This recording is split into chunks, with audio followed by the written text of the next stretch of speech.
Welcome to footballgameplan.com, where football makes sense. I'm Emery Hunt, the czar of the playbook, bring you our 2014 NFL team preview for the Buffalo Bills. We're going to take a look at their offense, their defense, as well as their special teams. So let's start off on the offensive side of the football, starting with the quarterback position. The Buffalo Bills have, in my opinion, a very good group of quarterbacks. Obviously, the expectation is that E.J. Manuel, last year's first-round pick, will take the necessary progression this year, and I think he can, I think he will. The question is staying healthy. Prior to the knee injury versus Cleveland that knocked him out a couple of weeks, Manuel was always dealing with nagging injuries. His 16-game health is vital for this offense to have consistent success. The Bills may only keep 3 quarterbacks on the roster, but Thad Lewis, Jeff Tull, and even Dennis Dixon are all capable of playing effective and efficient football in a 2 to 3 game stretch if need be.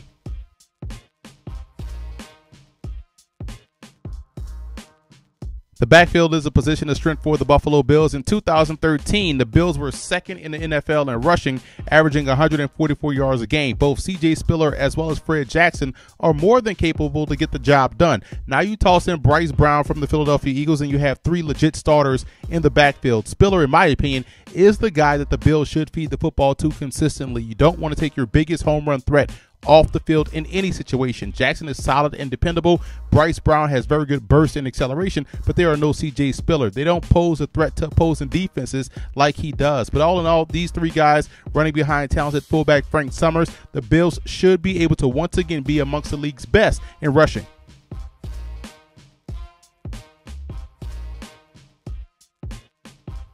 There's enough talent this year in the receiving corps that will make any young quarterback optimistic. Gone is longtime Bill Stevie Johnson, but in comes the more dynamic and explosive Sammy Watkins from Clemson. Watkins' run after the catch skills is what makes him special, and now you team him up with the steady Mike Williams from Tampa Bay and last year's second-round pick Robert Woods, who played some good ball last year as a rookie, and now the Bills have a potent 3 wide receiver set that can cause problems for any defense.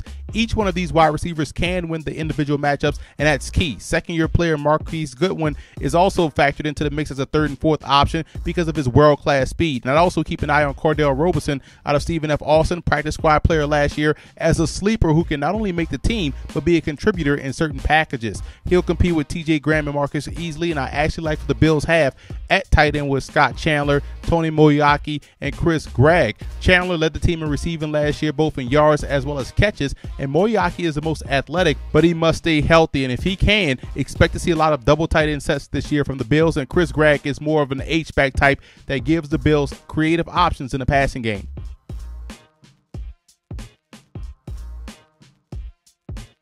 There's a reason why the Bills enjoyed success on the ground last year. It was because of the play of their offensive line. Left tackle Cordy Glenn and center Eric Wood are studs on both ends of offense, and they were able to get quality play from guard Craig Urbick as well as tackle Eric Pierce. And the Bills were also busy in both free agency as well as in the NFL draft, bringing in more talent. Free agent signee Chris Williams comes over from the St. Louis Rams, where he's coming off his best season as a pro, and Williams is slated to start at left guard. And in a draft, the Bills selected 3 very good offensive line prospects in Alabama Cyrus Kouandjio, Baylor Cyril Richardson, and Miami Seantrell Henderson. I expect 2 out of the 3 to either start or see significant playing time, with Kouandjio and Richardson being the leading candidates to do so. At worst, they'll provide very good depth along with veteran center Doug Legursky. This is a very good offensive line, as good of an offensive line you'll find in the AFC East.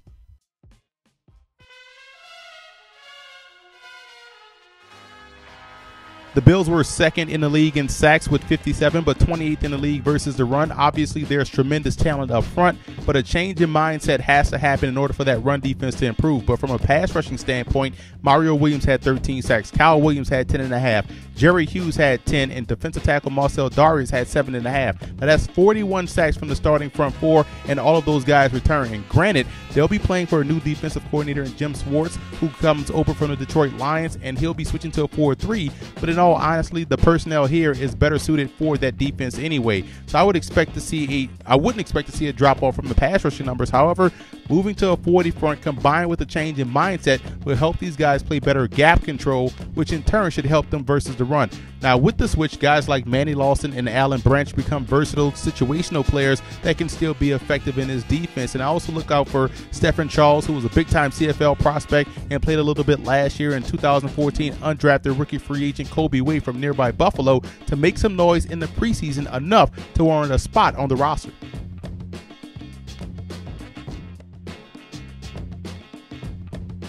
The Bills were expecting vast improvement at the second level of their defense this year and were dealt a crushing blow when Kiko Alonso was lost for the season with an injury. Now there are still some questions about this unit entering the 2014 season, as Alonso was a stud last year as a rookie on both ends of defense. Free agent Brandon Spikes comes over from the New England Patriots to man the middle, and Keith Rivers was brought over from the New York Giants to man one of the outside linebacker spots. Both are dependable vets, but some reshuffling will have to happen. Maybe Nigel Bradham can step up, or rookie Preston Brown, in addition to his middle linebacker duties, can play Sam. But keep an eye on Ty Powell as well. I liked him coming out of Harding. He played a little bit last year for Buffalo, so there's some options for these guys. So instead of being an improved position, there's some uncertainty right now with the linebacking core, so we'll have to wait and see whether or not this unit will be an asset or a liability.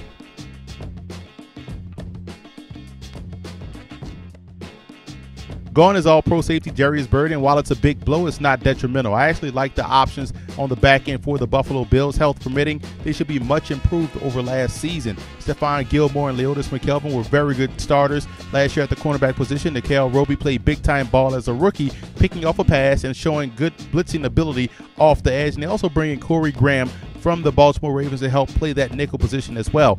Rookie Ross Cockrell out of Duke is a very good press corner that'll compete with Ron Brooks for the nickel and dime duties. And the Bills are still versatile at safety despite the loss of Byrd. You look at Aaron Williams, Duke Williams, Denora Searcy, all have matchup ability and can play anywhere in the secondary. And I expect second-year player Jonathan Meeks to play an even bigger role this year that'll allow new defensive coordinator Jim Schwartz to get creative, the ability to get creative with this personnel on the back end. Now you may see more base nickel from Buffalo this year because of the personnel that they possess in the secondary. All guys are physical enough in run support to be effective, and maybe that's the way they can offset the loss of Kiko Alonso in the middle.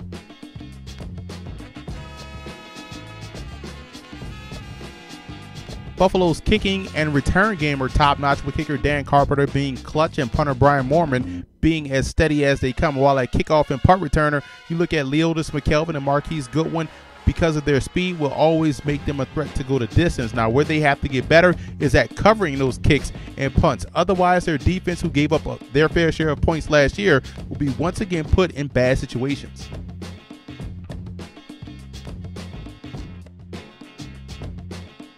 The reason for optimism for the Bills, you have second-year players that are going to be maturing. They have more talent that was added to the offense with Sammy Watkins and Mike Williams. And you have a defense that was second in the league in sacks, and they haven't lost any one of those guys up front. And they'll be able to continue to get pressure on the quarterback. So there's a lot of reasons to be optimistic if you're a Bills fan.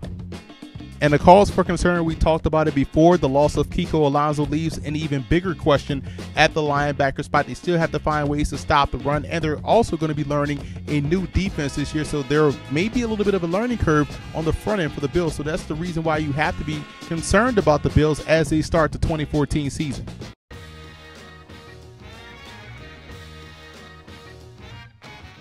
The road to the Super Bowl for the Buffalo Bills goes as follows. Number one, E.J. Manuel has to play consistently for a full 16-game season, as both health-wise as well as his play has to consistently get better in order for these guys to get where they want to go. Second, the run defense gets to at least the middle of the pack. They don't have to be the best run defense in the league. They just can't be 28th like they were last year. And a young team, a lot of second-year players, a lot of third-year players, they have to play like veterans in order for this team to find themselves in Glendale, Arizona for the Super Bowl.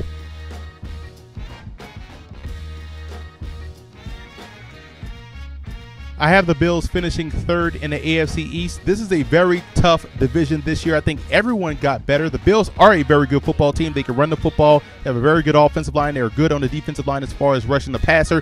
Excellent options in the secondary and a lot of talent at the receiver position and a young improving quarterback. So there's a lot to like about Buffalo. I just think right now, some questions at linebacker, some questions about E.J. Manuel's consistency right now, because we haven't seen him play a full season, leaves the Buffalo Bills, in my opinion, in the AFC East finishing third, where an 8-8 record may be enough to show improvement over last year, but enough to where they don't make the playoffs in 2014.